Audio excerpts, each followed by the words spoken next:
Bonjour et bienvenue alors à cette nouvelle rencontre du laboratoire de rédactologie et traductologie. Aujourd'hui, nous avons l'honneur et le plaisir de recevoir Anne Condamine. Anne Condamine est directrice de recherche au CNRS et a longtemps travaillé à l'Université Toulouse 2. Elle a été responsable d'un nombre important de projets de recherche au niveau national et international, et souvent en collaboration, partenariat avec des organismes relatifs au transport aérien et à la navigation aérienne. Elle est spécialiste de terminologie et a développé l'idée de faire naître une linguistique du travail, tout comme il y a une psychologie, une sociologie du travail, également une linguistique du travail. D'où son intérêt pour la notion d'ergonomie et qui nous intéresse particulièrement dans notre travail aussi en recherche et en didactique. Donc, je lui laisse volontiers la parole. Merci beaucoup, hein, merci de m'avoir invité. Merci. Alors, je me suis entraînée à dire votre nom avec un accent italien. J'ai demandé à mes collègues italiens, ils m'ont dit qu'il fallait dire Sara Vecchiato. Sara Vecchiato, c'est ça. donc, merci beaucoup de m'avoir invité. Bon, c'est vraiment d'un grand intérêt pour moi aussi de présenter ces travaux en lien avec la linguistique ergonomique, qui est un terme qui existait déjà, mais que j'ai réutilisé sans doute avec le conceptualisant un peu de manière différente et pour l'adapter à mes problématiques qui sont dorénavant beaucoup liées à la conception et l'évaluation de langues contrôlées. Donc effectivement, je vous expliquerai ce qu'est la linguistique ergonomique, comment son objectif, c'est de limiter ce que j'ai appelé le risque langagier. Et dans les organisations, en réalité, et vous l'avez déjà dit, c'est beaucoup des entreprises du spatial et de l'aéronautique. Bon, pour mémoire, Toulouse, donc où je travaille et où je vis, c'est quand même le siège social d'Airbus. Hein, donc évidemment, on a des facilités pour avoir des contacts avec cet organisme. Alors, je voudrais d'abord faire, donc, peut-être un peu faire une présentation de mon parcours parce que, en fait, je ne viens pas du tout de la linguistique appliquée. Je viens d'une linguistique très classique. Hein, j'ai fait ma thèse sur les subordonnés temporels. Et quand j'ai commencé à travailler avec des entreprises, en particulier parce que j'ai fait un postdoc dans une entreprise, je me demandais tout le temps, mais est-ce que c'est bien de la linguistique? Est-ce que c'est bien de quelque chose qui correspond à ce qu'on attend d'une recherche en linguistique, etc. Et en fait, j'ai passé beaucoup de mon temps à essayer de montrer comment prendre en compte des besoins réels, alors en l'occurrence d'entreprise, c'était pas faire une linguistique de seconde zone, et c'était pas non plus juste prendre des résultats d'une linguistique théorique qu'on appliquait à une problématique qui nous était proposée. Alors juste encore pour mémoire, bon, je pense que ça a beaucoup évolué, mais enfin quand même, par exemple, dans un ouvrage de Culioli, un ouvrage ou un article, en 1979, il disait que quelqu'un lui avait dit la linguistique appliquée, c'est la linguistique plus le fric. Donc on voit bien derrière cette formulation, à quel point c'est une espèce de considération un peu d'une vision très dévalorisée de la linguistique. Et Daniel Kandel cite dans un de ses articles une définition du grand Robert. Alors, je suis allée vérifier, c'est toujours la même, hein, donc ça n'a pas tellement changé. La linguistique appliquée opposée à la linguistique pure théorique. Donc, il y aurait d'une part la linguistique pure, effectivement, et puis la linguistique appliquée. Donc, vraiment, ça a été un axe important dans mon parcours, d'essayer de montrer que prendre en compte des besoins, c'était pas faire une linguistique de seconde zone, mais bien au contraire, essayer de comprendre comment fonctionne le sens dans ces contextes-là, parce que finalement, c'est ça l'objectif de la linguistique, c'est bien de comprendre comment fonctionne le sens dans toutes les situations et pas juste dans une vision d'une langue, d'un système très épuré qui souvent n'existe pas dans la réalité en plus. Hein. Alors, donc, pour aller encore plus loin, donc, mon intérêt, c'est pas juste, en effet, de prendre donc, des résultats et de les appliquer dans des domaines en entreprise, mais c'est vraiment aussi de comprendre comment ces applications dans les entreprises éclairent sur comment fonctionne le sens. Alors, effectivement, la particularité des domaines dans lesquels je travaille, c'est qu'effectivement, ils relèvent d'une langue spécialisée, plutôt d'un discours d'ailleurs spécialisé, dans lesquels les locuteurs partagent une connaissance, ou en tout cas, ou croient la partager, et c'est là que effectivement, des problèmes vont émerger dans peut-être une méconnaissance de ce qui est réellement partagé ou pas. Donc, par exemple, qui est un psychologue, hein, dit effectivement le fait le processus de construction d'un discours, de la représentation d'un discours, repose fortement sur la connaissance. Alors, justement, je viens de dire, là, je cite un auteur qui est psychologue, et en fait, il se trouve que, et c'est quelque chose qui m'a aussi, je crois, beaucoup enrichi, je travaille dans un laboratoire où il y a des linguistes et des psychologues. Et je pense que toute cette dimension un peu ergonomique que j'ai essayé d'adopter dans ma recherche vient aussi beaucoup de ce contact avec les psychologues. Alors, effectivement, j'essaie de comprendre les besoins dans les organisations, bon, pour les intégrer dans l'observation de phénomènes langagiers, et évidemment aussi pour proposer des solutions aux problèmes que pose l'usage de la langue. Bon, les problèmes, c'est à peu près toujours les mêmes, c'est des problèmes de compréhension. J'y reviendrai, c'est-à-dire que, et c'est ce que j'appelle le risque langagier, parfois le locuteur croit présenter des éléments, et en réalité, ce n'est pas ce que comprend l'interlocuteur. Et ça génère des risques langagiers. Et donc, parfois, ça peut amener à des conséquences assez graves. J'en reparlerai, mais par exemple, on sait que dans le domaine du contrôle aérien, on sait que des mauvaises compréhensions entre pilotes et contrôleurs ont pu générer, alors pas dans le même, évidemment pas dans le même vol, mais jusqu'à plus de 1000 décès. Donc on voit à quel point cette mauvaise compréhension, évidemment, ce n'est pas du tout la même chose que si vous dites à un de vos amis, je ne sais pas quoi, ou votre conjoint, ce soir je rentrerai tard. Tard, c'est quand même très imprécis. Et bon, on ne sait pas si ça veut dire 20h ou 23h, quoi, hein, mais ce n'est pas très grave. Ça, effectivement, il y a une mauvaise compréhension, mais ça n'a pas de graves conséquences. Dans des domaines un peu pointus et avec des risques, effectivement, ça peut avoir des conséquences graves. Donc, c'est un peu dans cette situation. Alors, effectivement, c'est lié au fait que le travail, les domaines dans lesquels je travaille sont effectivement eux-mêmes à risque, hein, en particulier le contrôle aérien, mais pas seulement, hein, j'y reviendrai.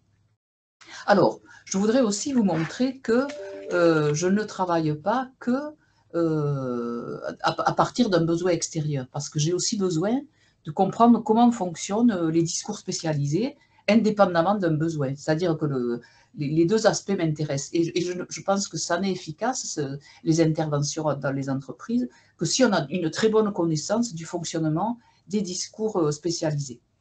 Alors, donc, je me suis intéressée à ce qui, d'ailleurs, dans une version un peu anglaise, a été appelé souvent des fonctionnements déviants.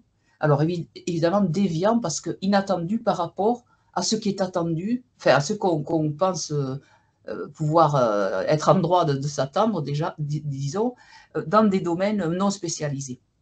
Alors, en particulier, on sait que dans les domaines spécialisés, on peut trouver facilement des éléments qui sont supprimés.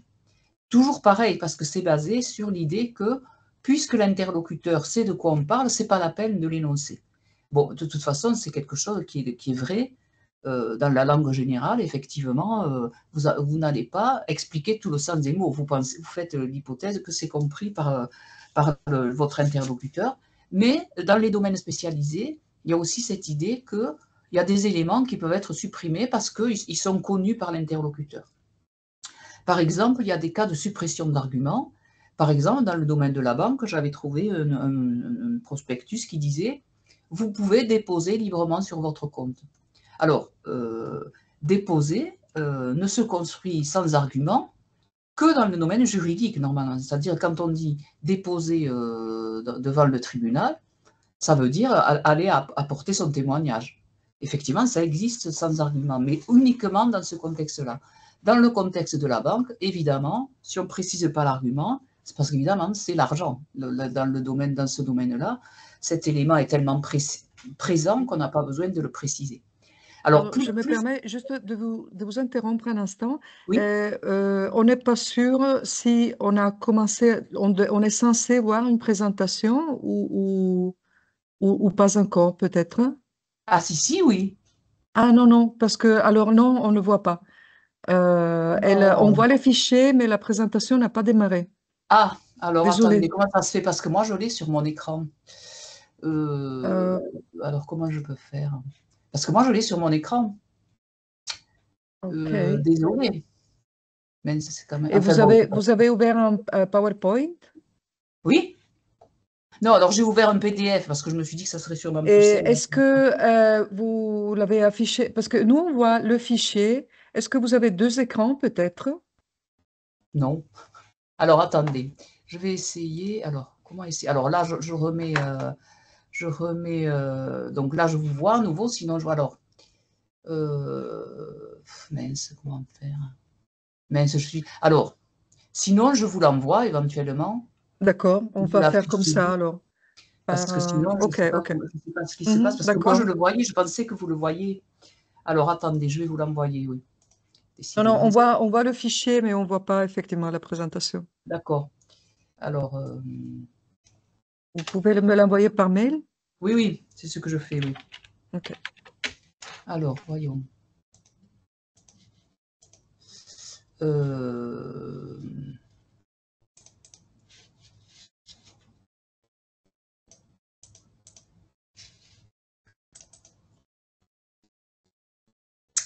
alors, voyons.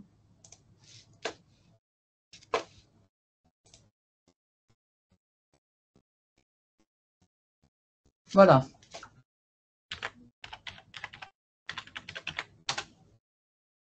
Voilà. Je viens de vous l'envoyer.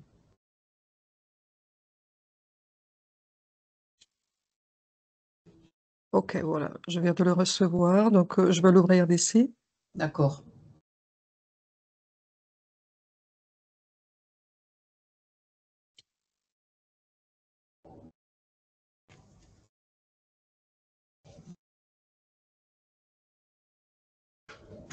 Et moi, je vais l'ouvrir aussi, j'espère. Ah, ben oui, c'est bon.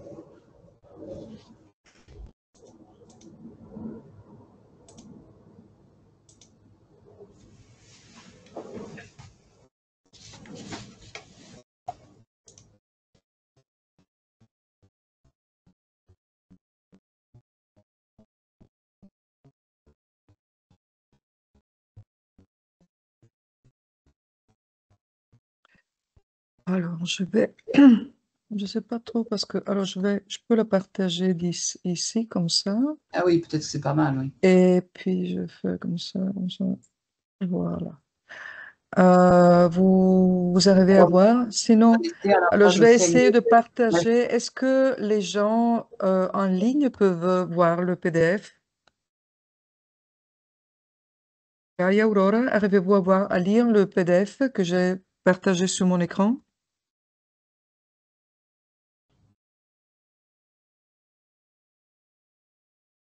Oui, ça marche? Alors on peut faire comme ça? D'accord. Alors moi, je le vois pas, mais je vais Non, non, bah, basculer sur alors attendez, mon. on va faire comme ça. Je vais essayer de partager d'ici. Alors, bon, je vais faire peut-être cet échange-là. Ah, voilà. Ça va? Oui. OK. Alors du coup, est-ce que je peux avancer? Moi, non. Du coup, c'est vous qui devrez avancer les. Oui, oui. Donc, On va vous y pouvez me arriver. dire J'en étais où je à la dois. 5e diapo. OK. Voilà. OK, on va faire comme ça.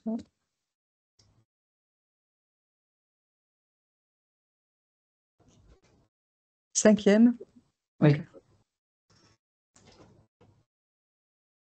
OK. Donc, cinquième. D'accord. Voilà. Mhm.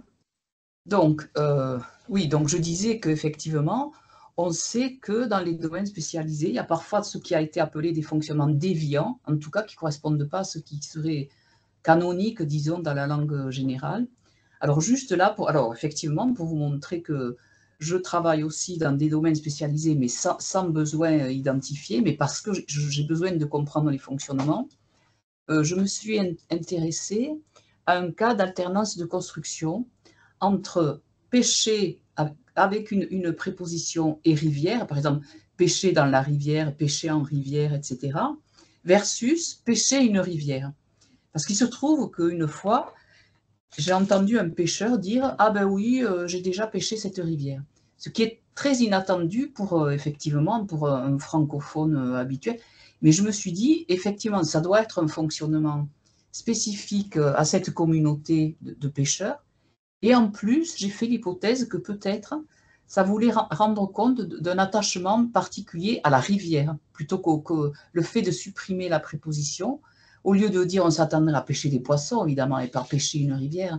Et je me suis dit que ça avait peut-être une importance, que cette construction syntaxique un peu déviante était sans doute, peut-être rendait compte d'un attachement particulier à la rivière.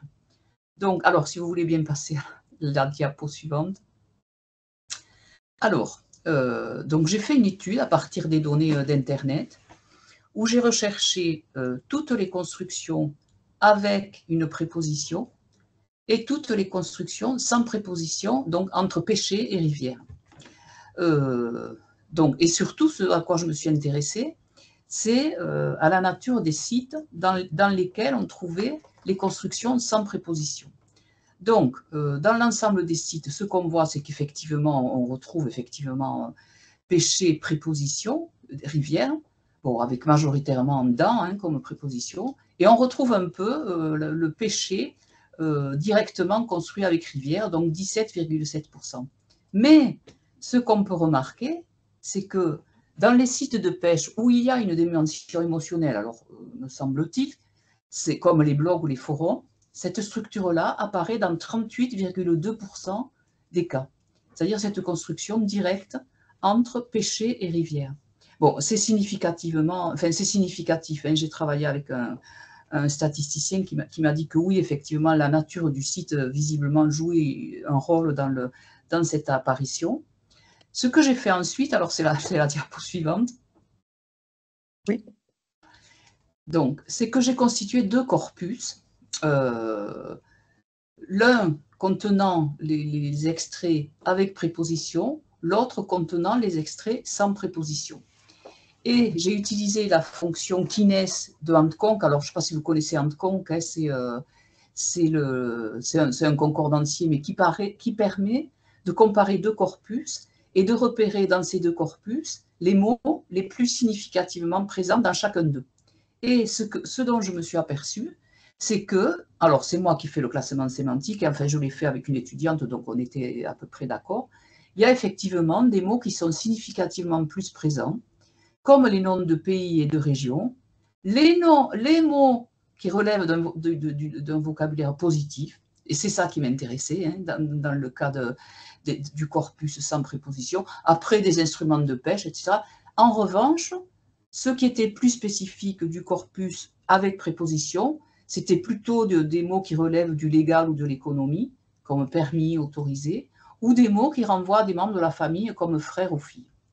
Alors, des exemples. Donc, dans le cas de pêcher une rivière, très jolie rivière, tu as du bol de pouvoir pêcher une rivière aussi sauvage. Donc là, on perçoit bien le côté positif du fait associé à cette construction. En revanche, autre exemple, avec une préposition, mais qui apparaît dans un contexte pas du tout, enfin, qui n'est ni un blog ni un forum, pour pêcher dans les rivières de Haute-Savoie, le permis journalier est à 12 € avec carte CPMA et 10 € sans carte. Donc effectivement, quelque chose qui est assez significatif. Ce choix, alors évidemment pas volontaire, hein, ce choix de faire une construction sans préposition renvoie certainement à une vision très positive de la relation avec la pêche. Alors pour l'anecdote, avec la rivière. Pour l'anecdote, une fois je me suis trouvée dans un salon sur la nature où il y avait des pêcheurs. Et je leur ai dit, mais est-ce que vous diriez, j'ai déjà pêché cette rivière? Alors, ils m'ont dit, ah oui, oui, mais ça dépend combien de fois je l'ai pêché, etc. Donc, en fait, je les ai interrogés sur une forme et ils m'ont répondu sur le contenu, ce qui montre très bien que ça fait partie de leur façon de parler de leur activité. C'est tout à fait Alors, normal. Oui, c'est ça, oui. Alors, un autre article qui allait vraiment dans un autre exemple, pardon, qui allait vraiment dans le sens de ce que je cherchais. Je préfère pêcher les rivières plutôt que les poissons. Et oui, c'est bien ce que je crois, c'est que ce qui intéresse les pêcheurs, c'est presque plus d'être dans la rivière, en contact avec la rivière, plutôt que réellement pêcher des poissons. Alors, je vous ai mis quand même un exemple en italien. Alors, parce que j'ai demandé à mes collègues Mhm, italiens comment mhm, ça se disait pêcher une rivière. Alors en fait, des pêchers avec construction directe, il n'y en a pas tellement, hein. Il y en a en fait aussi, mais j'ai pris plutôt un exemple avec Lago. Alors je ne vais pas m'embarquer pour le dire, mais on voit bien que là aussi, la construction directe s'accompagne de vocabulaire très positif sur voilà à quel point c'est satisfaisant de pêcher un lac. C'est un lac là, hein, mais en fait c'est mhm, pareil, hein, mhm. donc voilà. Donc ça, c'était vraiment pour vous montrer que je ne travaille pas que sur des besoins, mais parce que travailler sur des besoins, ça me permet aussi de comprendre comment fonctionnent ces langues spécialisées, ces discours spécialisés.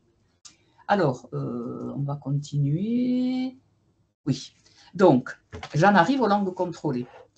Puisqu'effectivement, la linguistique ergonomique, j'ai forgé un peu le concept en lien beaucoup avec cette notion de langue contrôlée. Je ne sais pas si c'est une notion que vous connaissez d'ailleurs. Peut-être que si, Mhm. ça oui, je suppose. Oui. Donc, je vais faire quelques rappels d'abord. Donc, on peut passer à la diapo suivante. Donc, je vous rappelle justement une définition hein, qui est celle de Ryan, mais qui est quand même très courante. Hein. Donc, les langues contrôlées sont couramment définies comme des sous-ensembles de la langue naturelle, contraintes par des règles de restriction, de rédaction qui gouvernent différents aspects, qui peuvent inclure le lexique, la syntaxe, le discours et la structure linguistique, la pragmatique et l'interprétation sémantique. Alors, quelque chose d'important, c'est qu'effectivement, vous le savez, la particularité des langues contrôlées, c'est qu'elles sont imposées. Ce n'est pas quelque chose qui est fait spontanément par les locuteurs d'un domaine. Et ça, je l'oppose donc, c'est là où j'oppose la notion de normalisation à celle de normaison. Je ne sais pas si c'est une notion que vous connaissez, qui a été utilisée plutôt, enfin tout à fait, hein, en socioterminologie, donc dans une vision de la terminologie qui s'inspire beaucoup de la sociolinguistique.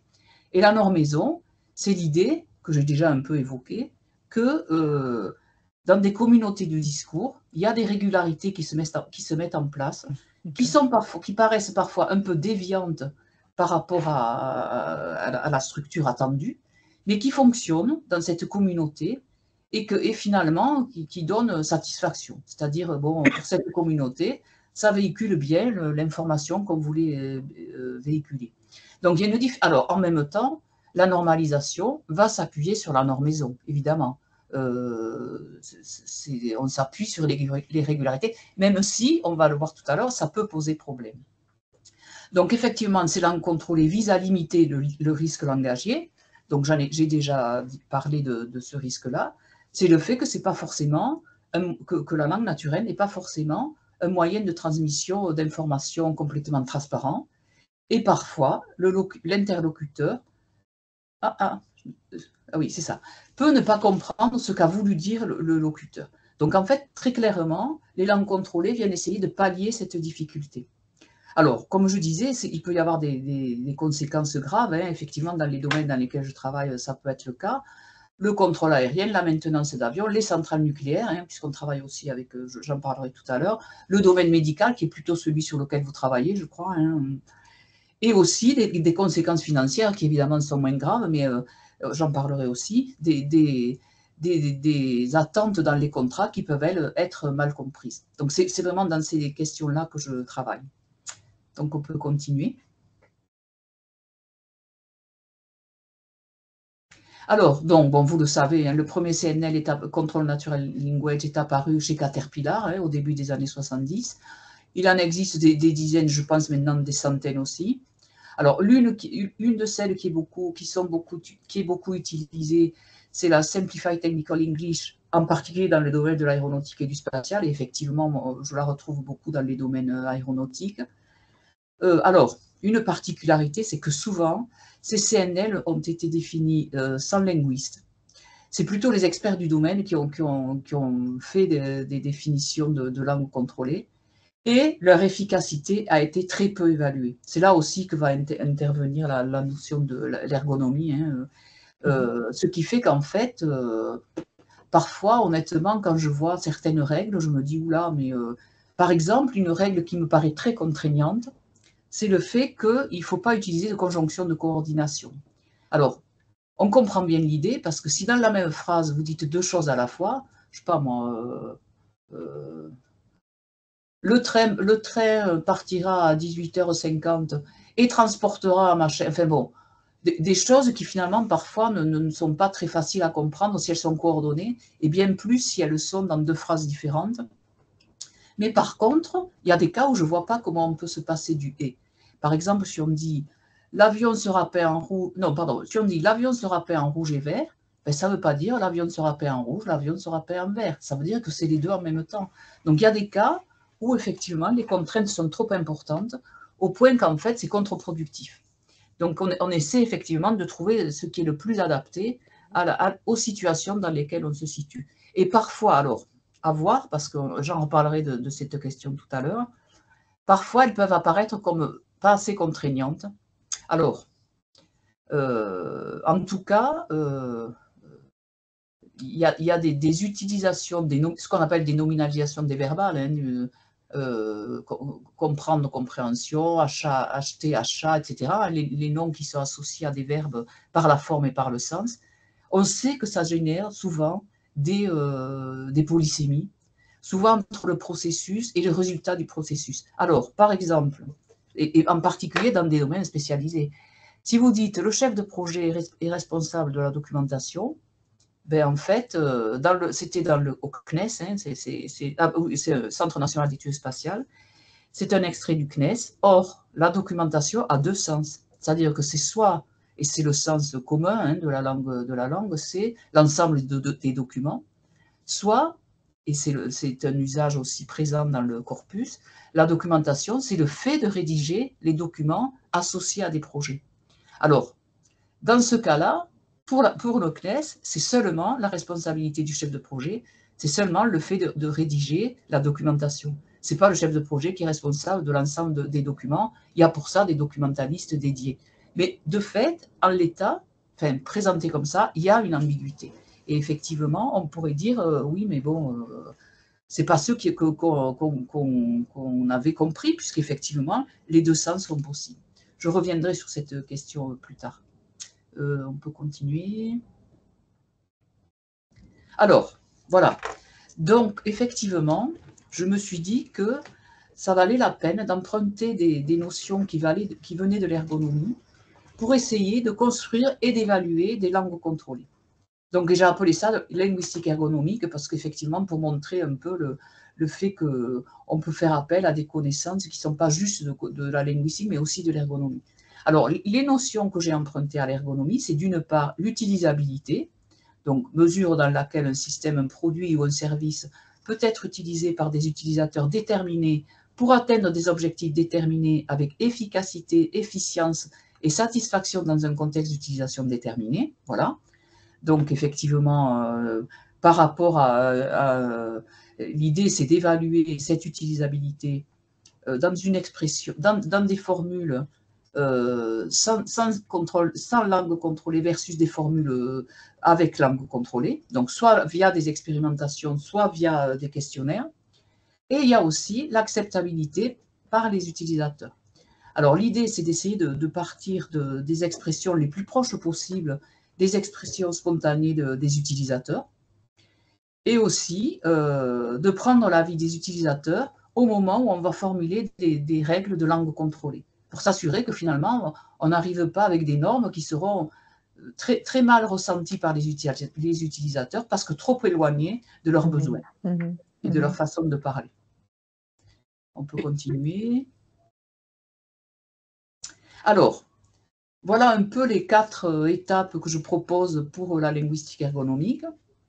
Bon, d'abord, clairement, enquêter auprès des utilisateurs sur leur perception des productions langagières existantes, parce que très souvent, les utilisateurs eux-mêmes sur le terrain ont conscience que parfois, ils ont mal compris cette formule dans une documentation, par exemple, où un interlocuteur, un de leurs collaborateurs a dit une chose qu'ils n'avaient pas bien comprise. Donc, ils ont déjà cette expérience-là et souvent, ils peuvent faire remonter, dans un certain nombre d'entreprises, c'est même obligatoire, ils doivent faire remonter ce genre d'informations. Et donc, ça peut être une base déjà pour travailler, nous, pour la suite. On peut aussi, effectivement, baser les propositions sur une étude un peu systématique de ces usages spontanés. Alors, ce qu'on essaie de faire dans ces cas-là, c'est repérer automatiquement ce qu'on appelle les motifs dans les documents existants, les motifs étant des régularités de forme et de syntaxe, en fait, ce qui nous permet, d'une part, de voir, s'il y a des régularités, c'est qu'il y a quelque chose qui revient très souvent dans la problématique, et c'est souvent justement des informations à transmettre, donc c'est déjà ça un indice important. Et puis aussi repérer des régularités de formulation. C'est-à-dire, je vais vous montrer des exemples, on voit que parfois, on retrouve quelque chose de très régulier on pourrait dire des phraséologismes, qu'on retrouve effectivement dans ces documents, et on peut aussi partir de ces formules, alors soit pour voir si effectivement elles sont parfaitement comprises, et dans le cas où il nous semble que linguistiquement ça pourrait poser des problèmes, on va proposer des formules alternatives pour effectivement voir lesquelles formules seraient les plus adaptées. Et ensuite, donc, on teste l'efficacité et l'acceptabilité de ces formules, soit via des expérimentations, je vous montrerai des exemples aussi, soit via des tests d'appréciation en demandant, bon, alors est-ce que vous préférez ça ou ça ce qui est aussi compliqué, parce que, bon, je pense, j'y reviendrai, mais il y a aussi une difficulté, c'est que parfois, les locuteurs ont pris l'habitude d'utiliser des formulations qui comprennent entre eux, et parfois, venir leur donner des formules alternatives, ça peut les déranger. C'est-à-dire qu'au contraire, là où il y a une habitude qui s'est créée, des formules alternatives qui sont plus, j'allais dire, qui sont moins ambiguës et moins... Ben oui, mais le problème, c'est qu'on vient un peu remettre en question leur façon de procéder, et ça peut être un peu dérangeant. On a rencontré ce genre de situation aussi. Donc, je pense que je serai amenée à en reparler aussi. Alors, on peut continuer. Alors, justement, je vais vous montrer vous présenter un certain nombre de thèses qui ont été réalisées. Alors, CLÉ, c'est le laboratoire auquel j'appartiens, la forme développée, c'est cognition, langue, langage, ergonomie. On voit bien qu'il y a à la fois de l'ergonomie et de la langue. Et donc, effectivement, il se trouve que dans la plupart des cas, les travaux qui ont été, même dans tous, je crois, qui ont été réalisés, ont été faits dans le cadre de thèses, et toujours même en lien avec des organismes, le plus souvent des entreprises. Donc, à travers ma présentation de ces thèses, je vais vous montrer comment on a travaillé sur les langues contrôlées. Donc, on peut continuer. Alors, la thèse la plus ancienne sur ces... Non, il y en avait une autre avant, mais ce n'était pas tout à fait sur langue contrôlée, donc je n'en parle pas. Donc, c'est une thèse qui a été réalisée avec l'École nationale de l'aviation civile, donc qui est à Toulouse aussi, et qui forme des pilotes et des contrôleurs. Alors, ce qui est intéressant, c'est que dans le contrôle aérien, ça fait quelques dizaines d'années qu'il y a ce qu'ils appellent une phraséologie, mais qui est en fait une langue contrôlée, qui se met en œuvre dans les communications entre pilotes et contrôleurs. Donc, elle est régie par l'Organisation de l'aviation civile internationale. Donc, tous les pilotes et les contrôleurs sont formés à cette langue, y compris les pilotes amateurs. Elle est quand même régulièrement remise à niveau, disons. Enfin, elle est régulièrement réadaptée si des situations se sont présentées où il y avait des problèmes qui ont été générés. Alors, oui, donc elle est en anglais. Si les deux protagonistes ne parlent pas la même langue, donc elle est en anglais. Mais par exemple, si le pilote et le contrôleur sont en français, il y a une version français aussi qui peut être utilisée. Donc, ce qu'a fait cette Stéphanie Lopez, donc, c'est la doctorante qui d'ailleurs a été embauchée chez Airbus depuis. Donc, bon. Donc, ce qu'elle a fait, c'est qu'elle a récupéré des enregistrements. Donc, il faut savoir que les enregistrements sol-bord, c'est ce qu'on appelle entre pilote et contrôleur, plutôt contrôleur et pilote. Donc, elle a récupéré des enregistrements qu'elle a retranscrits, ce qui évidemment a été long parce que c'est des formules qui sont quand même très, très difficiles à comprendre pour un non-expert. Et donc, elle a comparé ces retranscriptions avec les recommandations de la phraséologie, pour voir à quels endroits on pouvait dire là, ben non, ça ne correspond pas à la phraséologie. Alors, bon, je ne vais pas rentrer dans les détails, mais une des choses qu'elle a repérées et qui m'a fait penser qu'effectivement, c'était quand même parfois très compliqué de normaliser, c'est qu'en fait, il y a beaucoup plus de formules de politesse chez les pilotes que chez les contrôleurs, et beaucoup plus que ce qui est normalement recommandé. Par exemple, on trouve beaucoup des thank you, thanks, qui sont beaucoup plus utilisés par les pilotes. Ce qui était quand même assez étonnant, parce que honnêtement, moi je pensais qu'ils suivaient les choses à la lettre et qu'ils ne dérivaient pas d'un centimètre. Et en fait, on a compris pourquoi. C'est qu'en réalité, les pilotes sont dépendants des contrôleurs. Alors qu'ils sont seuls maîtres à bord dans les avions, puisqu'effectivement tout passe par eux, hein, je vous en dirai un mot tout à l'heure. Dans le cas, surtout au moment de l'atterrissage et du décollage, c'est les contrôleurs qui prennent la main et qui disent ben, vous allez atterrir à telle heure sur telle piste. Et évidemment, les pilotes rendent des comptes à leur compagnie qui veut que le vol prenne le moins de temps possible, qu'il y ait le moins de kérosène possible qui soit dépensé. Et donc, les pilotes essaient d'être très aimables et très attentifs avec les contrôleurs pour qu'on leur donne une piste d'atterrissage ou un créneau de décollage très rapidement. Donc, ce qu'on voit bien là, c'est qu'en fait, même dans des situations où on peut penser que les choses sont effectivement très contraintes et qu'ils ont conscience que c'est vraiment important de suivre la langue contrôlée, eh bien, il y a quelque chose qui s'éloigne un peu de la langue contrôlée parce qu'il y a des enjeux qui sont autres que juste transmettre des informations. Donc ça, j'ai trouvé que c'était intéressant. Alors, juste pour l'anecdote aussi, une fois, lors d'un vol, j'ai demandé à aller dans le cockpit, en fait. Bon, alors, c'est compliqué. Il a fallu que l'hôtesse aille expliquer qui j'étais, montre ma carte d'identité, que j'explique, moi, pourquoi je voulais aller dans le cockpit. Et lorsque je suis allée dans le cockpit, j'ai demandé au pilote, mais est-ce que vous considérez que vous collaborez avec les contrôleurs? Ils m'ont dit, pas du tout. Donc, bon, ce qui était quand même très étonnant, parce que moi, je pensais qu'effectivement, ils étaient en permanence dans la collaboration, mais ça allait dans le sens on n'est pas de la même communauté, en fait. Même si on a une tâche à effectuer ensemble, en réalité, on n'a pas tout à fait les mêmes intérêts. Et donc, c'est des éléments qui, évidemment, vont parfois venir parasiter la construction d'une langue contrôlée. Et bon, il va falloir voir comment on traite ce genre de cas. Cela dit, s'il y a un accident lié au fait que la phraséologie n'a pas été respectée, je pense il peut y avoir des poursuites pour le contrôleur ou pour le pilote. Hein. Bon, mais là, c'est pas parce qu'ils disent bonjour plusieurs fois qu'évidemment, ça va avoir des effets. Si ce n'est que ça occupe la bande, quoi. Hein, mais bon. Donc, voilà. Alors, une autre thèse, peut-être, on peut continuer. J'arrive. Oui. Alors, c'est une thèse, alors là, c'est dans le domaine spatial, hein, c'est le Centre national d'études spatiales qui est aussi à Toulouse, avec lequel d'ailleurs je travaille depuis très longtemps. Hein, on a eu plusieurs collaborations. Donc, c'est une thèse de Maxime Varnier qui a été soutenue en 2018.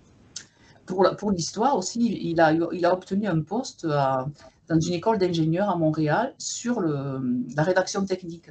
Donc, justement, ça veut dire qu'il y a aussi des besoins dans les écoles d'ingénieurs pour former les ingénieurs. Parce que bien souvent, un des problèmes, c'est que les ingénieurs n'ont absolument pas conscience de la possible polysémie, du fait qu'il y a des choses qui ne sont pas claires, et qu'il y a presque un besoin de les former aussi. Hein. Je ne crois pas que ce soit beaucoup le cas dans les écoles d'ingénieurs en France. Hein, mais bon, je ne sais pas vraiment quoi. Hein. Alors, donc là, il s'agissait carrément de construire une langue contrôlée pour la rédaction des spécifications de satellites, qui sont appelées exigences. Hein. C'est une sorte de contrat que le CNES passe avec les sous-traitants et qui décrit en fait ce qu'ils veulent voir réalisé par un satellite. Alors, donc, la méthode qui a été suivie, c'est d'abord évaluer la pertinence des recommandations de la STE, je vous ai parlé tout à l'heure, hein, c'est la langue contrôlée du domaine aéronautique, oui, donc d'abord. Donc ensuite, ce que je vous disais tout à l'heure, identification automatique de formules récurrentes, des motifs, donc grâce à un outil qui s'appelle SDMC, que je vous ai mis l'accès là, hein, éventuellement. Alors, une des difficultés là, et c'est une difficulté qu'on retrouve souvent, c'est que en principe, cet outil, on doit envoyer le corpus et il est analysé sur place. Donc, évidemment, nous, on a des corpus évidemment très confidentiels. On ne peut pas les externaliser comme ça, quoi, hein. Donc, mais bon, là, comme l'étudiant s'y connaît suffisamment en traitement automatique, on nous a en fait donné l'outil et c'est l'étudiant qui a fait la recherche sur place. Donc, à partir de ces motifs, faire des propositions alternatives qui nous semblaient peut-être équivalentes, mais peut-être plus adaptées, ou pas d'ailleurs, à voir. Et ensuite, donc, on a fait évaluer, comme je disais tout à l'heure, par des ingénieurs rédacteurs, donc des experts, hein, et par des rédacteurs lambda, c'est-à-dire des gens comme vous et moi, qui connaissons quand même pas beaucoup le domaine, pour voir finalement ce qui était préféré. Donc, on peut continuer.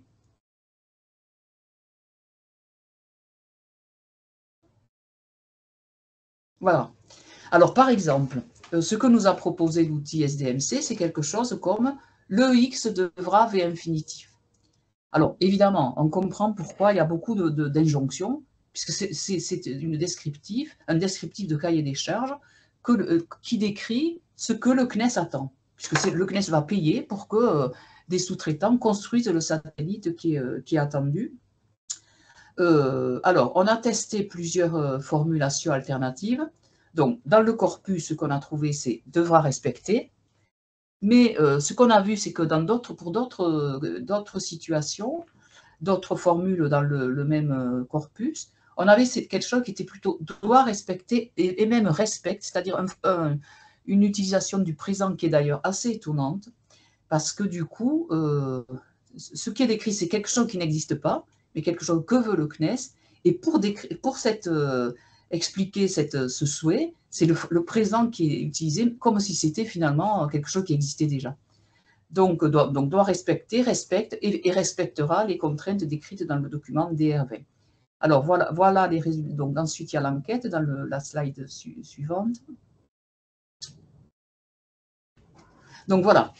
Donc, ce qu'on a demandé aux différents participants, donc il y a eu 87 personnes, donc 48 experts de la lecture de spécifications au CNES, donc d'attribuer une note entre 5 et 1, c'est ce qu'on appelle l'échelle de Likert, hein, de la plus lisible à la moins lisible, aux différentes structures qu'on avait donc proposées. Donc, dans les langues contrôlées, ce qui est recommandé, c'est doit respecter, c'est devoir au présent. Les experts aussi préconisés doit respecter, les non-experts aussi, et dans le corpus, on avait devra respecter. Donc, bon, il y a beaucoup de motifs comme ça qui ont été testés, ce qui fait qu'effectivement, enfin, le doctorant hein, a réussi à proposer un ensemble de règles qui sont maintenant enseignées au CNES. Hein. Donc, il y avait un réel besoin.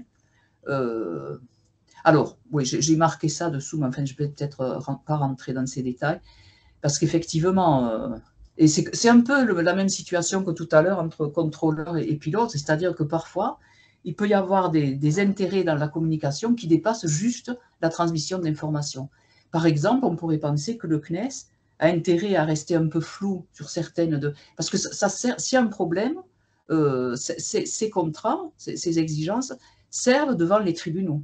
C'est-à-dire qu'en fait, donc parfois, le CNES peut avoir intérêt plus ou moins consciemment à rester dans le flou, parce qu'effectivement, bon, comme ça, c'est pas très clair ce qui doit. Et en cas de conflit devant le tribunal, ben, on peut dire ah ben oui, c'était pas clair, donc voilà quoi. Hein, donc ça, c'est quelque chose qui montre qu'effectivement, même dans une situation très contrainte, il peut y avoir des intérêts dans la discussion, enfin dans les échanges, qui dépassent juste le. Et ça, c'est quelque chose qui est très difficile à gérer au niveau de la constitution d'une langue contrôlée.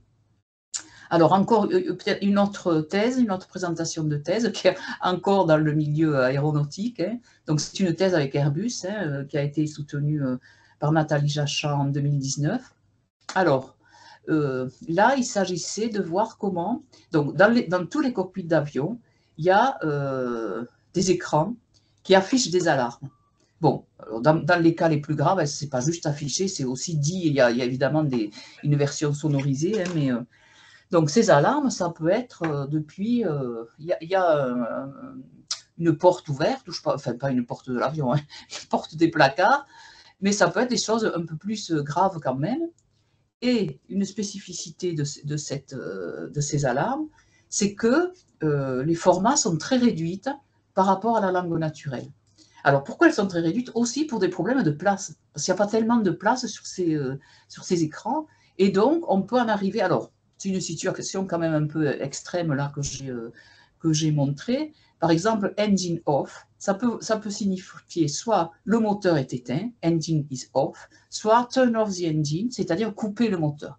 Alors évidemment, vous vous rendez compte à quel point là, le fait de la police. Alors évidemment, il y a d'autres éléments hein, d'information, mais en cas de stress, en cas d'urgence, il peut y avoir une erreur sur l'interprétation. Donc, ce qu'a fait cette étudiante, c'est essayer de tester des formes plus proches de la langue naturelle, donc en rajoutant donc des éléments lexico-syntaxiques, pour voir si finalement, quel était le plus productif, est-ce que c'était la langue contrôlée ou la langue naturelle, pour voir si finalement on ne pourrait pas envisager, dans un avenir qui est en train de se construire d'ailleurs, hein, avec peut-être des écrans plus grands ou des écrans, des informations qui s'affichent, je n'ai pas très bien compris, mais qui s'affichent dans l'espace, je n'ai pas bien compris, mais bon. En tout cas, est-ce que du coup, ça ne vaudrait pas la peine de rajouter des informations lexico-syntaxiques? Donc, elle a fait des tests avec des pilotes et des non-pilotes, de langue maternelle anglaise ou non, puisque les tests ont été faits en anglais. Alors, on peut continuer. Alors, un exemple hein, de test effectué. Donc, comme il y avait des non-experts du domaine, il fallait effectivement que ce soit avec du vocabulaire qui n'était pas du domaine. L'idée, c'était de proposer des formes qui ressemblaient beaucoup aux formes qu'on trouve dans les alarmes, versus des formes qui étaient beaucoup plus naturelles. Dessous, il y a une autre phrase là, dessous, left container, 20 kilos, maximum available. Parce que ça, c'est la forme qui ressemble à ce qu'on a dans les cockpits. Et puis, il y avait une autre forme alternative, potentiellement. Pourquoi on ne la voit pas?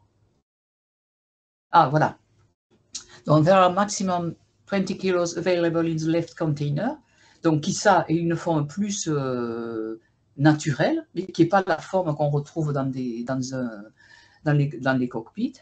L'idée, c'était de cliquer. Alors, une formulation ou l'autre était proposée, un peu au hasard, quoi, hein, et il fallait que les utilisateurs décident que si ce qui était dit par la phrase était représenté dans la photo. Donc, il y avait comme ça une vingtaine, je crois, je ne sais plus exactement, de formules avec des photos qui étaient proposées. L'objectif étant de voir quelle forme était la plus adaptée.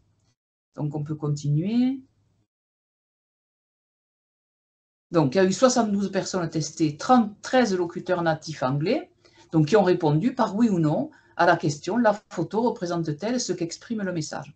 Alors, conclusion qui est quand même très intéressante, c'est que dans aucun des cas, la langue contrôlée n'améliore la qualité et le temps de réponse.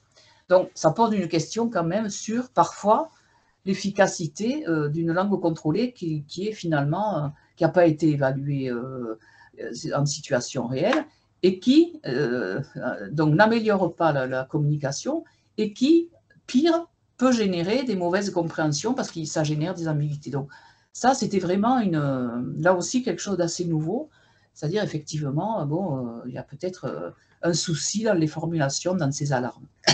Alors, Nathalie Lachat a aussi été embauchée chez Airbus, hein, donc on peut continuer. Alors, là, c'est des thèses en cours. Hein. Alors, il y en a une qui est avec Airbus Hélicoptère, hein, c'est toujours Airbus, sauf que là, c'est à Marignane, hein, c'est pas à Toulouse. Alors là, la question, d'ailleurs, c'est une thèse en psycho, parce qu'effectivement, que je co-dirige avec un collègue de psycho, et l'étudiante a eu une formation en psycho. L'idée, c'est, donc il s'agit d'améliorer la transmission d'informations pour la maintenance des hélicoptères. Alors, l'idée, c'est, mais au fond, est-ce que puisque l'objectif, c'est de transmettre au mieux une information, est-ce que ça ne vaudrait pas la peine d'utiliser quelque chose de multimédia, c'est-à-dire des vidéos ou des images ou pour améliorer cette transmission d'informations. Donc, l'expérimentation est toujours en cours. Non, alors cette expérimentation-là est terminée, mais les résultats ne sont pas encore totalement dépouillés. Alors, je ne sais pas si vous connaissez les mécanos, je suppose que ça existe aussi en Italie. Hein. C'est alors là, c'était un petit tracteur. Pardon, je ne vous entends pas. Ah oui, votre micro est éteint. On n'a pas compris à quoi vous faites référence. Alors, les mécanos, c'est des petits, c'est pour les enfants, hein, normalement. Ah, le jeu du mécano. Oui, Ah oui, c'est ça. d'accord, ok. Mécano. Effectivement, oui, c'est ça. Oui. Oui, oui. Donc, il s'agissait de construire un petit tracteur parce que, toujours pareil, d'abord. Alors là, maintenant, il est en train de faire une évaluation grandeur nature avec des pilotes, des opérateurs sur hélicoptère. Mais là au début, on voulait commencer pour voir ce que ça a donné, et aussi avec des gens qui ne sont pas du tout spécialistes des hélicoptères. Hein. Donc, il nous fallait quelque chose à monter, puisqu'il s'agit de donner ce sont des informations procédurales, c'est-à-dire, si vous voulez construire ce petit tracteur, il faut faire ci, il faut prendre ce truc qui ressemble assez quand même à ce qu'il faut faire dans un hélicoptère. Donc, on a testé, enfin, elle a testé, hein, c'est toujours pareil, des images seules, des images avec des éléments langagiers, des vidéos seules, des vidéos avec des éléments de langage écrits et des vidéos avec des indications orales. Bon, alors, ce qui semble le mieux fonctionner, c'est des vidéos avec des éléments de langage écrits. Mais comme c'est pas encore, c'est toujours pareil. Moi-même, je suis tenue à une question de confidentialité, c'est-à-dire je ne sais jamais jusqu'où je peux aller. Enfin bon, là, ça va, hein, c'est quand même pas. Et donc là, ce qui a été utilisé, c'est aussi l'oculométrie, c'est-à-dire pour voir comment les opérateurs allaient de leur petit tracteur à la version, à la vidéo ou à la version écrite, etc., pour voir comment on pouvait aussi mettre en œuvre une expérimentation de ce type pour comprendre en effet comment les différents formats de transmission de l'information étaient utilisés. Et ensuite aussi, les sujets étaient interrogés. Donc ça c'est en cours encore, et cette thèse est encore en cours. Et donc là, maintenant, elle est en train de monter l'expérimentation réellement avec des opérateurs sur des simulateurs d'hélicoptères, puisqu'il faut bien qu'ils apprennent aussi. Donc elle est en train là de monter cette expérimentation. Ce qui, évidemment, au passage, n'est jamais très simple, hein, parce que bon, ils ont autre chose à faire, souvent, en plus, les opérateurs. Il n'y en a pas beaucoup. Là, au mieux, il y en aura une trentaine. Donc, statistiquement, c'est un peu difficile. Mais bon, on fait avec ce qu'on a. Hein. Donc, pour l'instant, on en est là, quoi. Et une autre thèse, donc, en cours. Alors, c'est une thèse avec EDF. Hein. Donc, EDF, c'est Électricité de France. C'est sur les centrales nucléaires. Donc là, ça va être très proche de ce qu'avait fait Maxime Varnier au CNES. Donc, définir une langue contrôlée pour améliorer la lisibilité, on pourrait dire, des consignes pour les opérateurs de maintenance dans les centrales nucléaires. Donc, même type d'approche, on repère les régularités qui existent, on voit si on peut en formuler d'autres, et on travaille sur l'utilisabilité et l'acceptabilité. Alors là, ce qui est particulier quand même par rapport au travail qu'avait fait Maxime Varnier, c'est que dans le cas du CNES, c'est les ingénieurs qui rédigeaient eux-mêmes les spécifications. C'est-à-dire, il n'y avait pas des rédacteurs techniques dédiés. Alors que là, et qui s'adressaient finalement à des gens dont ils connaissaient la compétence, etc. Dans ce cas-là, il y a des rédacteurs techniques, donc qui connaissent plus ou moins à peu près, enfin, plus ou moins les centrales nucléaires, mais qui surtout s'adressent à des opérateurs qui, eux, ne connaissent pas forcément très bien Donc, il peut y avoir une problématique qui serait aussi, puisque finalement, on a deux interlocuteurs, c'est à la fois les rédacteurs techniques et après les opérateurs de terrain. Et c'est arrivé, par exemple, pour les hélicoptères, les opérateurs disent « Ah ben oui, mais les rédacteurs techniques, ils n'y connaissent rien », ce qui est vrai, ils ne connaissent pas le terrain, ils ne connaissent pas... Donc là, il y a encore une autre difficulté à gérer, c'est-à-dire qu'on peut aussi expliquer aux rédacteurs techniques, oui, dorénavant, il faut que vous rédigiez de cette façon-là, mais en même temps, les opérateurs sur le terrain, j'en parlais déjà tout à l'heure, se disent « Ouais, mais nous, ça marche très bien, depuis des années, on utilise tel truc, ça marche très bien. Pourquoi on viendrait nous embêter avec des nouvelles formulations alors qu'on a déjà plein de choses à gérer sur le terrain ?» Donc ça aussi, c'est des vraies difficultés. Et une des solutions, c'est quand même d'impliquer les opérateurs, c'est-à-dire les utilisateurs finaux, depuis le début du processus, c'est-à-dire à toutes les étapes, ne pas avoir comme seul interlocuteur les rédacteurs, mais aussi les utilisateurs finaux. Donc voilà, donc j'en arrive à la conclusion. Enfin, alors oui, alors, toujours pareil, parce que avec mon besoin aussi de montrer à quel point finalement tout ça se relève pas juste d'une application. Donc effectivement, il y a des questions théoriques comme quelles sont les spécificités des langues spécialisées. Bon, comment le partage de connaissances supposées se combine avec la connaissance du fonctionnement de la langue dans les échanges. Donc ça, c'est quelque chose que j'ai évoqué déjà plusieurs fois. Donc, effectivement, comment les deux types de connaissances se combinent. Alors, quelque chose qui intéresse beaucoup dans les domaines où il y a un risque non seulement langagier, mais d'accident, oui, d'accident en fait. Qu'est-ce qui se passe justement dans ces situations où il y a un stress inhabituel et qu'il faut gérer, en particulier dans des formulations qui sont assez polysémiques? Est-ce que du coup, il n'y a pas quelque chose qui va venir là perturber la compréhension? Bon, in fine, jusqu'à quel point on peut normaliser les usages langagiers, hein, puisque c'était ce quand même qui m'intéresse aussi.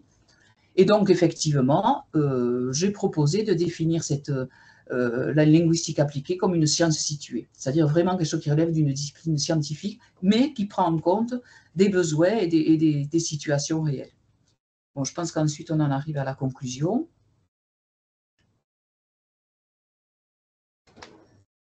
Donc, alors, quelque chose d'important, parce que je plaide aussi quand même pour la présence de linguistes dans des entreprises. Donc, la linguistique a sa place parmi les facteurs humains identifiés dans les entreprises, parce que, alors, ça, c'est un peu la faute des linguistes aussi, de ne pas être tellement présents dans les entreprises, où il y a beaucoup d'ergonomes, par exemple. Hein, les facteurs humains dans les entreprises, c'est essentiellement l'ergonomie.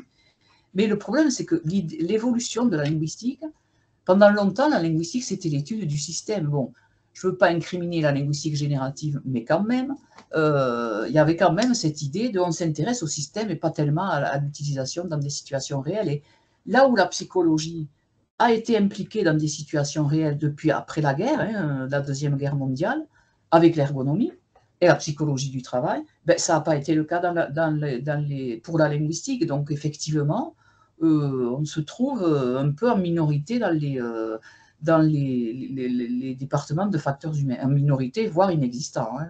Donc, or, il me semble que justement, la linguistique, parce qu'elle a cette compétence dans les formulations langagières, pourrait jouer un rôle important pour tout ce qui concerne les échanges langagiers.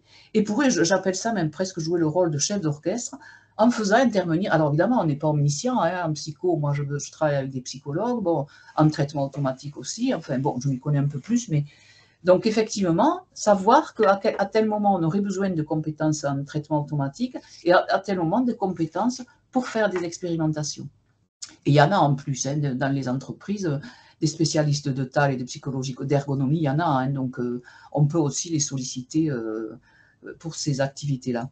Alors, bon, ça c'est autre chose, mais bon, évidemment, je ne fais pas juste la prestation de service. Hein, toujours pareil, ma volonté d'expliquer que ce n'est pas parce qu'on travaille pour des besoins qu'on fait de la mauvaise linguistique. Hein, donc, et donc, effectivement, ce qui m'intéresse aussi en tant que linguiste travaillant sur le fonctionnement sémantique, c'est de comprendre comment ces utilisations, dans des besoins particuliers, peuvent éclairer le fonctionnement du sens. Donc ça, c'est plutôt comment moi je me situe en tant que chercheur, hein, du point de vue de ces questionnements.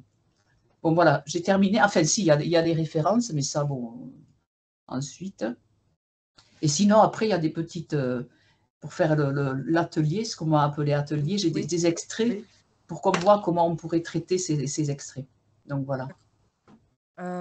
Je profite alors de cette petite pause naturelle pour vous poser une question alors avant d'avancer. Oui, J'aurais bien compris, on aurait bien compris que les pilotes doivent obéir, disons, à certaines recommandations, même pour les salutations. C'est-à-dire que Oui, tout à fait. En principe, la oui. pratique, oui, en Oui, principe, oui. on ne pourrait pas dire bonjour sans obéir en principe à certaines Alors, recommandations. Comment je ça pense que marche? personne ne va poursuivre un pilote parce qu'il aura dit bonjour d'une autre façon. Bon, parfois, ils donnent des surnoms aux aéroports aussi. Donc, évidemment, bon, alors en plus, il y a le fait que parfois, même assez souvent, les pilotes et les contrôleurs se connaissent. À force de faire les mêmes trajets, ils finissent par se connaître. Donc, évidemment, ça. Alors, se compliquer le fait de se connaître, c'est-à-dire soit ça permet de faciliter la communication, soit on est moins attentif à des questions de sens ou des choses comme ça. Donc, c'est compliqué en fait, cette question-là. C'est des questions qu'il faudra aussi qu'on envisage éventuellement, mais effectivement, oui. Mais par exemple, j'ai en tête une des raisons de. Alors, je ne me rappelle plus quelle était la formulation, mais une des raisons d'un accident, c'était. Alors, une difficulté aussi, c'est que évidemment, les pilotes et les contrôleurs ne sont pas tous anglophones natifs. Et parfois, il y a des problèmes de prononciation. Et je crois qu'il y a eu une fois où il y a eu un accident où, alors je ne sais plus lequel des deux voulait dire la préposition to, et l'autre a compris le chiffre to. Et donc ça a généré, alors je ne me rappelle plus exactement quel était l'exemple, mais ça a généré un accident en fait. Hein. Donc, et ça, on ne peut pas, bon, c'est compliqué de tout contrôler, quoi, évidemment. Hein. Mais en fait, effectivement, c'est quand même assez contraint l'utilisation. Il y a et les contrôleurs et les pilotes reviennent régulièrement à l'ENAC pour se mettre à jour, en fait, sur la phraséologie. Donc, il y a quelque chose de très contraint, quand même, normalement, mais bon, personne n'en voudra à un pilote d'avoir dit trop de formules de politesse ou de ne pas avoir dit exactement. Mais il pourrait y avoir des cas plus compliqués et plus problématiques, en fait. D'accord. Bon, merci pour cet éclaircissement. C'est Et vraiment s'il y a très d'autres particulier. questions, C'est vraiment évidemment, un je suis monde à que l'écoute. Hein. on connaît Oui, oui, mal. bien sûr. On Oui, connaît oui, oui, mal. bien sûr. Mais moi, je ne connais pas très bien non plus, mais bon. Et s'il y a d'autres questions, évidemment que je suis à votre écoute. Hein. Y a-t-il des questions ou curiosités? On va peut-être avancer. Nous avons encore un peu de temps pour l'atelier. Alors, Euh, je ne sais pas trop ce que vous appeliez atelier, mais ce que j'ai oui, fait, c'est que j'ai pris des extraits réels oui. pour Mhm. voir comment on pourrait éventuellement les traiter, soit en proposant des structures alternatives, soit en interdisant, parce qu'il y a aussi ça, les langues contrôlées interdisent souvent l'utilisation de certains mots. Donc, si vous voulez, alors on peut continuer Oui, oui, on peut la continuer. diapo Peut-être, d'après. on terminera peut-être un peu plus tôt que 14 heures parce que Oui, oui, après non, nous aurons besoin de la pause d'accord, entre bien une sûr, oui. leçon et l'autre. Mhm. Voilà. Donc, comme je vous disais, c'est des extraits qui comportent ou qui pourraient comporter des difficultés de compréhension. Alors, il y a deux types de documents. Donc, celui dont j'ai parlé tout à l'heure, qui sont des exigences, donc qui sont une sorte de cahier des charges, donc qui décrivent ce que veut le CNES pour des sous-traitants. Et dans le cas d'électricité de France, donc c'est les documents de maintenance des centrales nucléaires. Donc là, il y a une dimension injonctive très forte, puisqu'en fait, c'est le EDF, donc lui-même, elle-même comme organisme, est sous et sous le contrôle de l'autorité de sûreté nucléaire et de radioprotection de l'État français. Donc, il ne s'agit pas de faire n'importe quoi, évidemment, avec les centrales nucléaires. Hein. Et d'ailleurs, pour ne rien vous cacher, quand je vois leur documentation, je crois que c'est un miracle qu'il n'y ait pas eu plus de problèmes, parce qu'effectivement, il y a de quoi faire. Hein. C'est assez incompréhensible. Hein. Bon, évidemment, vous allez voir, évidemment, il y a beaucoup d'éléments qui relèvent de la terminologie que je ne comprends pas plus que vous. Mais ce à quoi je m'intéresse, là, c'est pas au lexique. Il y a d'autres travaux qui peuvent être faits sur le lexique, mais là c'est vraiment à la façon de présenter les choses. Alors, on peut y aller. Donc, voilà. Donc là, c'est la question de l'imprécision. Donc, effectivement, dans toutes ces phrases, il y a un mot au moins qui est imprécis. Donc, je suppose que vous le voyez. Hein, c'est pas le même hein, à chaque fois. Ah, c'est pas toujours le même mot. Non, Non, non, non, non, non, non. non, non. D'accord. Un mot qui est imprécis. Ouais, D'accord. qui est vague en fait.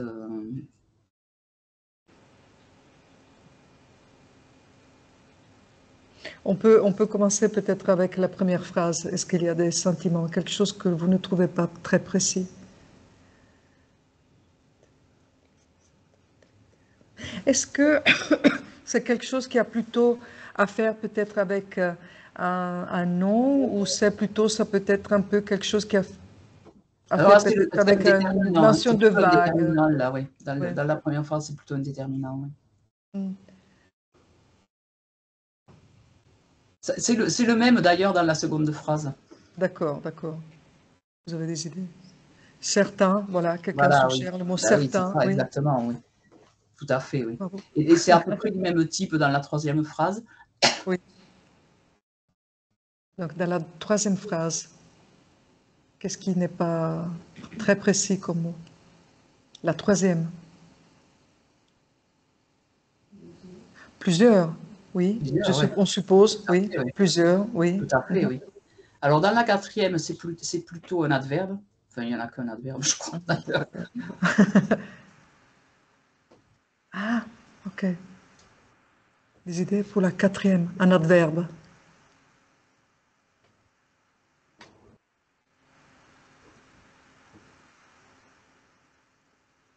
Un adverbe qui n'est pas très précis.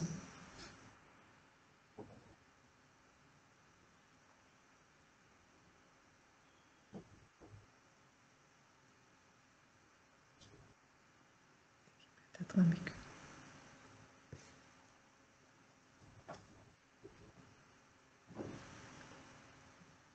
Oui? On doit essayer? Non.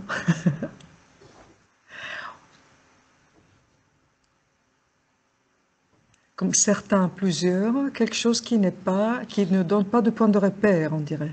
C'est ça, exactement. Qui ne sont pas chiffrés, en fait, quoi, hein. Alors, on dit multiple, pic Ah oui, c'est vrai que je multiple. n'avais pas pensé que C'est peut-être que vrai que multiple. oui, Oui, multiple. c'est vrai, Euh, effectivement. Tout à fait. Multiple est un adjectif, donc peut-être, ça pourrait être Oui, vous avez raison. Effectivement, multiple trop. pourrait poser Oui. problème. Mhm. C'est plutôt Donc trop, oui, on a effectivement. détecté trop, oui. Oui, oui, tout à fait, ouais.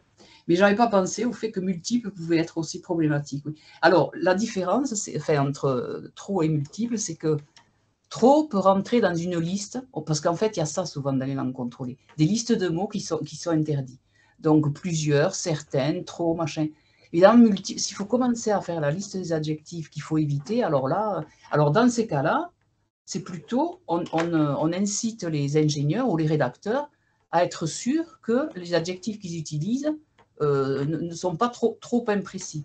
Il y a d'ailleurs des outils qui existent, hein, des outils d'aide à la rédaction en langue contrôlée, et qui disent juste, alors bon, en même temps, je ne vois pas très bien comment un outil pourrait désigner, là, définir là, qu'effectivement cet adjectif peut être problématique. Mais bon, qui signale juste qu'il y a un endroit où effectivement ça peut être problématique. Mais multiple, c'est compliqué.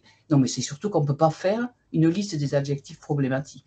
Donc on peut juste attirer l'attention sur le fait qu'il y a un endroit où ça pourrait être pas assez clair, quoi, hein, donc, et dans la 5, Donc, bon. est-ce que c'est toujours un problème qu'il y ait des éléments pas précis, un peu, est-ce qu'on peut dire vagues, des mots vagues? Alors, Ça peut créer des problèmes justement pour la typologie du texte. mais oui, alors bon, vous avez raison, hein, parce que parfois, et puis il y a aussi le fait que ce qui à nous semble vague, pour les utilisateurs, c'est pas du tout vague. Enfin, je veux dire, parce qu'ils ont eux-mêmes une appréciation ils savent ce que ça veut dire autre mot, sans qu'on ait besoin d'expliciter. On est sans arrêt entre euh, qu'est-ce qui fait qu'il y a une communauté discursive qui sait finalement organiser sa propre façon de parler, qui fonctionne, et en même temps, le fait que de notre point de vue, de linguiste, c'est pas si clair que ça pourrait générer des problèmes. Bon, c'est très compliqué en fait, parce que, alors, la question peut se poser en particulier pour les nouveaux arrivants. C'est-à-dire que ces formulations proposées par les spécialistes du domaine, qui sont venus donc dans une situation de nord-maison, hein, comme je disais tout à l'heure, le problème, c'est que comment on fait pour l'apprendre aux nouveaux arrivants, et là, comme c'est en plus là, pour le CNES, comme il y a une dimension injonctive et que ça sert de contrat en cas de... par exemple, le CNES pourrait dire ah mais oui, mais alors, attendez. J'ai en certains critères. Oui, mais par exemple, par rapport à la phrase 1, les objets, ils ne remplissent pas tel et tel critère. Eh bien oui, ben, ils peuvent dire, les sous-traitants, ah ben oui, mais ce n'était pas marqué dans le contrat. Puis il y a marqué juste certains critères. Donc c'est ça, en fait, la difficulté. C'est jusqu'à quel point on a besoin la communication soit transparente. Et donc ça, c'est première difficulté. Deuxième difficulté, qu'est-ce qui est le plus efficace? Imposer de dire à chaque fois, au lieu de dire certains critères, de faire une liste de critères qui peut être difficile à faire, ou finalement se contenter de certains critères parce que, bon, il y a des usages qui se sont installés et qui font que bon, ben, les différents interlocuteurs savent de quoi il s'agit. On est sans arrêt dans cette difficulté-là quand on construit des langues contrôlées. Entre ce que nous, on voit comme fonctionnement problématique potentiellement, versus des façons de parler qui se sont instaurées, qui ne sont pas très satisfaisantes du point de vue d'une connaissance linguistique, mais qui fonctionnent. Avec la difficulté de, comme je disais tout à l'heure, qu'est-ce qui va se passer dans des situations de stress, en cas de communication orale, et qu'est-ce qu'on fait pour les nouveaux arrivants. Effectivement, bon, donc voilà. Alors, attendez, la cinquième, c'était quoi? Ah oui, la cinquième, c'est pareil, c'est facilement. Qu'est-ce que ça veut dire enregistrer facilement, quoi, hein, donc, comparé à des cours de référence, pas seulement des cours théoriques. Voilà. Ouais. Ouf, oui, elle est complexe.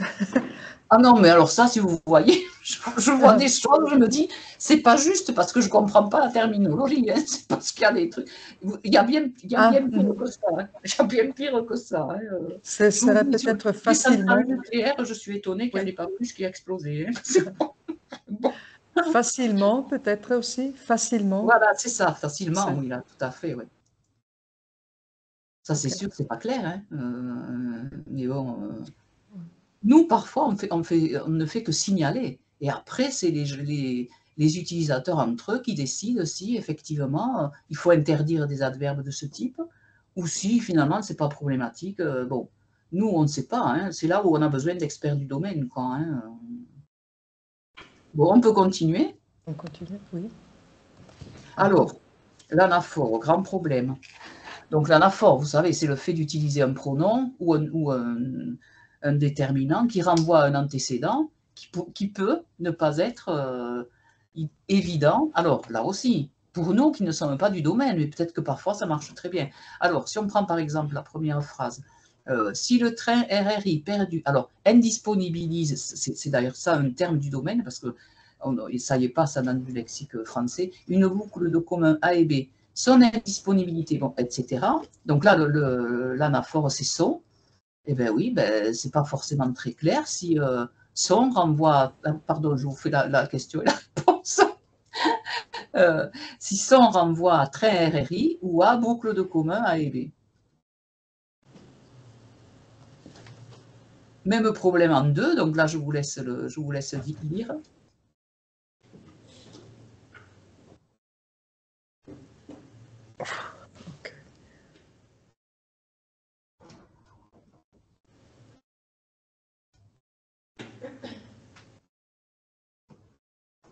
Il faut dire que les sigles sont très opaques aussi. Ah, ben ça c'est sûr. Oui. Mais ça, alors, ça vraiment, on prend l'habitude, quand on travaille dans ces domaines où on ne comprend rien, de s'attacher justement aux éléments qu'on comprend. C'est-à-dire au fait qu'effectivement, les pronoms, c'est bon, on comprend, les adverbes, la plupart aussi, et on fait abstraction des aspects terminologiques, parce que sinon... Alors, sauf que vous soulignez un truc important, c'est que eux, ils le savent ce que ça veut dire. Et c'est évidemment que ça éclaire aussi l'interprétation, parce que par exemple, si on prend justement l'exemple 3, en principe, le « il », donc le contractant doit fournir une matrice de couverture des exigences du CNES par les spécifications qu'il produit. Bon, mais « il » pourrait renvoyer soit à contractant, soit à CNES. Si on n'est pas du domaine, on ne sait pas. Hein. Mais par contre, à nouveau, on voit que le « il », celui qui produit les spécifications, c'est le CNES. Donc, pour quelqu'un du CNES, un utilisateur, il n'y a pas d'ambiguïté possible. Celui qui produit les spécifications, c'est forcément le CNES. Donc, l'anaphore, elle est résolue de cette façon-là. Ce n'est pas le contractant qui produit les spécifications. Donc, là où nous, on voit potentiellement une ambiguïté, ben oui, ben le domaine fait que ça peut fonctionner très bien et sans qu'on ait besoin. Parce que la plupart des langues contrôlées interdisent, alors interdisent avec beaucoup de guillemets, d'utiliser un pronom anaphorique ou un déterminant anaphorique, justement parce qu'on sait qu'il peut y avoir des ambiguïtés de résolution d'anaphore. Oui, mais alors, s'il faut répéter tout le terme dans tout ça, par exemple, si on prend l'exemple 4, si on supprime le pronom anaphorique qui est elle, donc lorsqu'elle est activée, la tâche de mise à jour de la banque de données attend la fin des requêtes en cours pour démarrer effectivement. Donc, si on remplace le pronom anaphorique par tout le terme, ça donne lorsque la tâche de mise à jour de la banque de données est activée, la tâche de mise à jour de la banque de données attend la fin des... On sait que les termes sont très longs dans les domaines souvent. Donc, si on remplace à chaque fois l'élément anaphorique par son équivalent non anaphorisé, ben, ça fait des phrases absolument à rallonge et qui peuvent être tout aussi incompréhensibles. Alors, ce qu'on essaie de tester là, c'est si on remplaçait juste par la tête du terme. C'est-à-dire, au lieu de dire, ça pourrait être quelque chose du genre, lorsque la tâche de mise à jour de la banque de données est activée, elle attend, ou je sais pas quoi, elle attend, non, cette tâche attend la fin des requêtes en cours pour démarrer effectivement. C'est-à-dire ne pas reprendre tout le terme parce que ça devient incompréhensible parfois. On se dit même, mais pourquoi, est-ce que c'est une autre tâche ou est-ce que c'est, on ne sait pas. Si on répète, si on prend seulement la tête du syntagme en disant cette tâche, bon, ben, on peut effectivement peut-être, on est en train de tester justement d'ailleurs ça, justement avec les centrales nucléaires, là, parce qu'effectivement, sinon, si on suit les recommandations, supprimer tous les pronoms, ça devient illisible aussi, quoi. Hein. Donc, il faut voir. Donc, selon les recommandations, le principe serait de répéter les mots C'est plutôt. ça, Et donc, ça crée des redondances c'est ça, très importantes. c'est D'accord. ça. Ça crée des phrases qui sont illisibles, surtout s'il y a plusieurs pronoms dans la même phrase. C'est illisible et ça peut même induire, enfin, se dire, ah ben, puisqu'ils redisent ça, c'est que c'est une autre tâche. Enfin, ça peut être parfois vraiment très, très problématique, en fait, quoi, hein. Donc bon, on est en train de voir, effectivement, c'est-à-dire que c'est là où on voit que c'est très compliqué de définir des langues contrôlées, parce que ça peut être très lié à une situation et qu'il faut vraiment prendre en compte toujours justement ces façons de dire qui sont parfois efficaces, même si nous, elles nous paraissent ambiguës et potentiellement polysémiques. Donc, c'est effectivement sans arrêt ces deux aspects qu'il faut regarder. Et qui font aussi que c'est très difficile de définir une langue contrôlée globale. Effectivement, ça peut être très compliqué. Alors, on va peut-être continuer parce que je suppose que vous allez bientôt. Je crois que nous avons encore le temps pour deux affiches encore. Oui. Alors, voyons, qu'est-ce que c'est là? Ah oui, c'est le passif. Alors. Je continue, oui. Oui.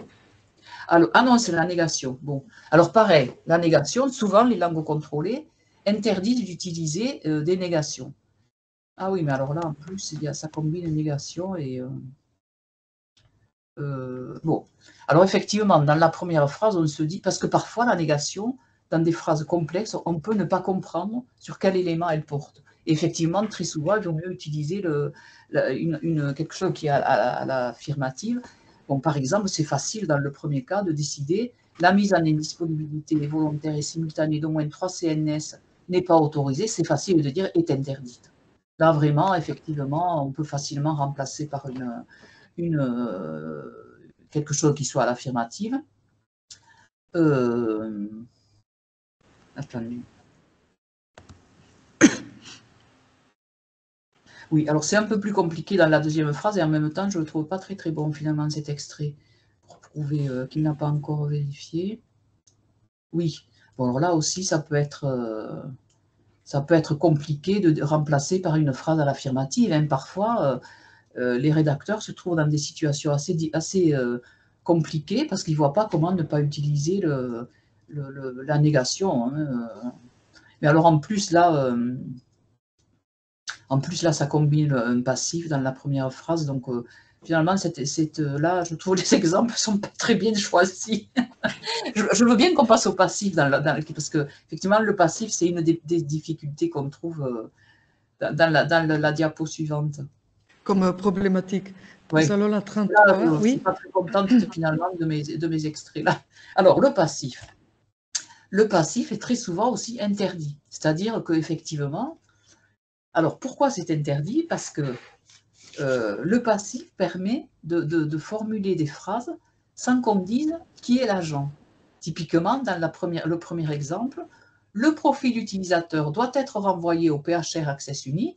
Ah oui, et il doit être renvoyé par qui?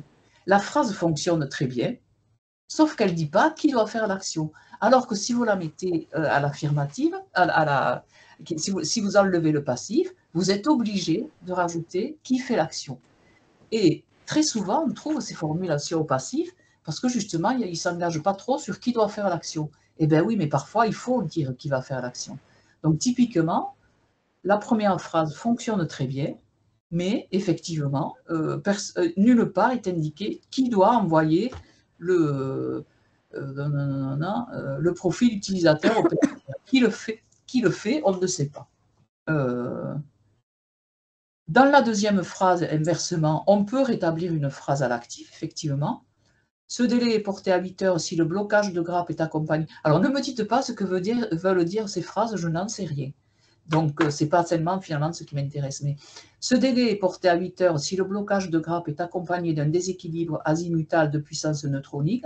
On peut dire, si le blocage de grappe est... Non, pardon. Si un déséquilibre azimutal de puissance neutronique accompagne le blocage de grappe, ce délai, alors évidemment, ceux-là, il faut qu'on voit ce que c'est aussi, parce que là aussi, c'est un anaphorique, oui. Donc, mais dans ce cas-là, contrairement à la première phrase ne peut pas être mise à l'actif parce qu'on ne sait pas qui est l'agent, dans cette phrase, on peut tout à fait, en effet, rétablir une formule à l'actif. Dans la troisième, on a bien une information sur l'agent, avec une nécessité de comprendre qu'est-ce que ça veut dire le sol. Évidemment, ce n'est pas le sol qui modifie ou qui recharge, hein, ça veut dire les opérateurs au sol. Hein. Donc ça, c'est une ellipse, hein, là aussi classique. Bon, mais ça, à la limite, ça peut passer. Alors, problème avec l'exemple 4, c'est que, alors, ça a l'air d'être une forme passive, mais en réalité, c'est plutôt une forme indéfinie. C'est-à-dire qu'on ne sait pas, il ne s'agit pas de savoir qui va réserver le service Investigative Restoration Process. Ce n'est pas du tout ça, là, ce qui est exprimé par la phrase. Ce n'est pas que quelqu'un va réserver ce service à des opérateurs. C'est que, par nature, en droit, il est réservé à ce... Donc là aussi, très difficile de trouver une formulation qui ne serait pas... Alors, la question, c'est est-ce que c'est un passif ou est-ce que c'est simplement une construction avec un verbe être et une formule passé composé, qui a une valeur d'adjectif, en fait. Donc là aussi, en particulier, si on vise, parce que c'est aussi ce qui est visé, c'est de le faire aussi automatiquement que possible par des outils. Ben là, je mets au défi les outils de définir si c'est une forme passive ou si c'est juste une forme, le verbe être construit avec un passé composé. Donc, cette histoire de passif qui est vraiment de manière générale interdit, hein, en réalité, c'est pas du tout si simple là non plus que ça, quoi, hein. Et assez souvent, il faut voir un peu au cas par cas, quoi, hein. Pas au cas par cas au sens de phrase par phrase, mais en fonction des connaissances du domaine et de l'objectif de la documentation. Alors, Donc, on peut si je continuer. Oui. devrais reformuler un instant pour les étudiants, si j'ai bien compris, un des problèmes du passif, c'est qu'on ne saurait vraiment pas comment reformuler la phrase, justement parce qu'il y a des éléments qui manquent, j'ai bien compris. Alors, parce qu'il peut y avoir l'agent qui manque. Ce n'est pas systématique, hein, puisque par exemple, dans la phrase 3, il y a l'agent, même si c'est le sol. Bon, mais par contre, dans la phrase 1, il n'y a pas d'agent. Et c'est un des problèmes du passif, parce que le passif permet de construire une phrase sans agent. Si bien que si on veut remettre cette phrase à l'actif, eh bien, on ne sait pas quel est l'agent qui va réaliser la tâche indiquée. D'accord. Je crois que nous pouvons peut-être rester sur ça et on en passera peut-être à quelques mots de conclusion, si c'est possible. Oui. Ben, je dirais presque que c'est à vous de me dire ce que vous avez pensé, parce que je ne sais pas du tout quelle était votre attente. Oui, oui, oui. Non, non, si c'est, on va peut-être arriver aux conclusions. Pour nous, c'est très bon comme ça. Il y a des D'accord, contraintes horaires, malheureusement. bien sûr. Bon, c'est avec un grand merci donc de la part des étudiants aussi qui nous suivent donc dans cette modalité blended, comme on dit. Donc, on va, j'espère, rester en contact. Oui, Et, en tout cas, et n'hésitez pas, et même les étudiants, si vous avez des questions, vous pouvez m'envoyer un message, hein, oui, bien sûr. absolument. Nous allons peut-être nous, voilà, ranimer encore, reprendre alors certaines de ces notions, aussi des exemples et les réviser en classe.